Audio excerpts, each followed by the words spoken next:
नमस्कार, मैं हूं आपके साथ पूर्वी राय और आप देख रहे हैं तक्षशित न्यूज।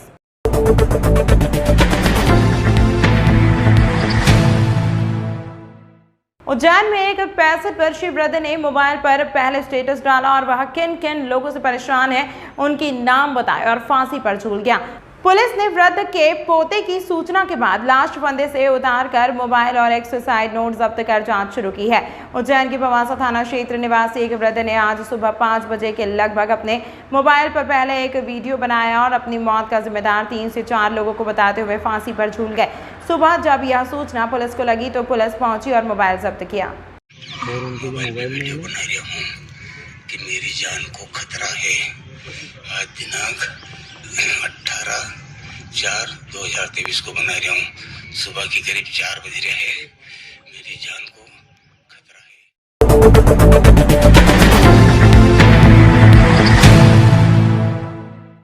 तपती गर्मी में आस्था की 118 किलोमीटर पंचकोशी यात्रा में सम्मिलित हुए हजारों श्रद्धालुओं ने एक दिन पहले ही नगर में प्रवेश कर नागचंद्रेश्वर भगवान को बल अर्पण कर किया पंचकोशी यात्रियों ने यात्रा का समापन। बाबा महाकाल की नगरी में आस्था की 118 किलोमीटर की पंचकोशी यात्रा के अंतर्गत यात्री भगवान नागचंद्रेश्वर से बल प्राप्त कर यात्रा का शुभारंभ करते हैं। यात्रा नागचंद्रेश्वर से प्रारंभ होकर पिंगलेश्वर, बिल्केश्वर, काया, बनेश्वर, रत्नेश्वर, 4 द्वारपालों की यात्रा कर पुनः अवंतिका पहुंचती है, जहां बाबा नागचंद्रेश्वर को घोड़ों के रूप में बल पुनः वापस दिया जाता है।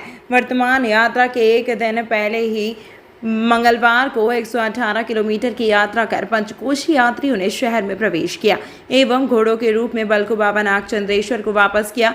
स्थानीय प्रशासन द्वारा भी पंचकोशी यात्रा को लेकर सभी तरह की तैयारियां की गई थी, जिससे यात्री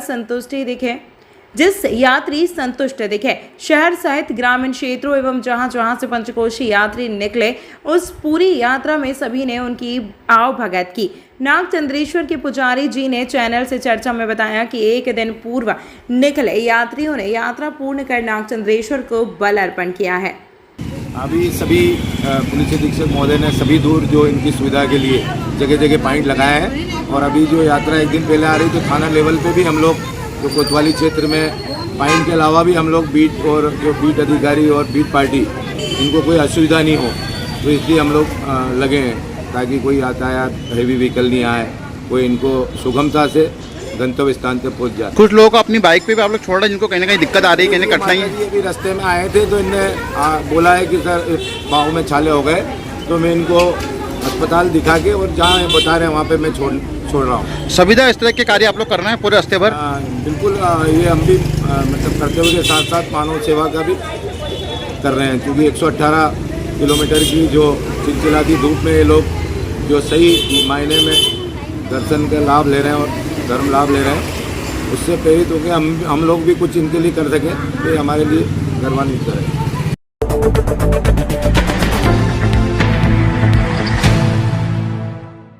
शहर में स्वच्छ भारत अभियान को लेकर कई तरह के कार्य नगर निगम द्वारा किए जा रहे हैं। वहीं सुलभ शौचालय को लेकर भी निगम लगातार कार्य कर रहा है, लेकिन नरसिंह घाट झालरिया मठ के सामने स्थित निगम के सुलभ शौचालय के यूरिनल का पानी शिप्रा में मिल रहा है। निगम के स्वास्थ्य विभाग द्वारा दर्जनों कर्मचारियों की नियुक्ति नदी रामघाट क्षेत्र में सफाई के लिए की गई है, लेकिन रामघाट नदी क्षेत्र से कुछ कदम की दूरी पर स्थित झालरिया मठ के सामने स्थित सुलभ शौचालय में गंदगी का अंबार लगा हुआ है।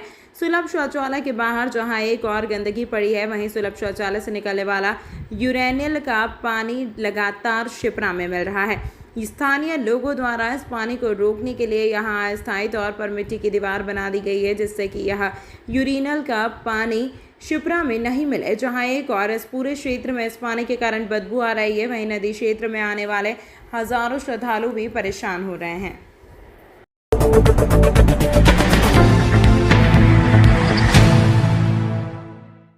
20 अप्रैल को सूर्य और 6 मई को चंद्र ग्रहण। सूर्य ग्रहण भारत में नहीं दिखेगा, चंद्र ग्रहण प्रतिछाया के रूप में होगा। 17 दिन के अंदर 2 खगोलीय घटना होगी। सबसे पहले 20 अप्रैल को सूर्य ग्रहण होगा, जिसके बाद 6 मई को चंद्र ग्रहण होगा। सूर्य ग्रहण भारत में कहीं भी नहीं दिखेगा, जबकि चंद्र ग्रहण प्रतिछाया आंशिक रूप से देखा जा सकेगा। वर्ष का पहला पूर्ण सूर्य ग्रहण का प्रारंभ 20 अप्रैल 2023 को भारतीय मानक समय के अनुसार प्रातः 7:04 पर होगा। पूर्णतः की स्थिति में प्रातः 9:46 पर होगी। इस समय पूर्ण सूर्य चंद्रमा द्वारा ढक लिया जाएगा। यह एक दुर्लभ नजारा होगा, लेकिन वेधशाला के निदेशक राजेंद्र गुप्ता ने बताया कि चंद्रमा दीर्घवृत्ताकार कक्षा में सूर्य की परिक्रमा करता है, जिससे वह कभी पृथ्वी के पास की स्थिति में होता है तो कभी पृथ्वी से दूर। पूर्ण ग्रहण की स्थिति तब होती है जब चंद्रमा पृथ्वी के पास की स्थिति में सूर्य तथा पृथ्वी के मध्य में होता है। चंद्रमा पृथ्वी के पास होने के कारण उसका आकार तुलनात्मक रूप से बड़ा दिखाई देता है, जिस कारण वह सूर्य को पूर्ण रूप से ढक लेता है। यह स्थिति हमें पूर्ण सूर्य ग्रहण के रूप में दिखाई देती है। राजेंद्र गुप्ता ने बताया कि सूर्य ग्रहण के बाद 6 मई को चंद्र ग्रहण होगा, जो कि भारत में 8:47 से 1:30 तक प्रतिछाया के रूप में देखा जा सकेगा। हालांकि ज्योतिषाचार्य इसे ग्रहण की मान्यता नहीं देते हैं। तमाम महत्वपूर्ण खबरों के लिए देखते रहिए तक्षशित न्यूज।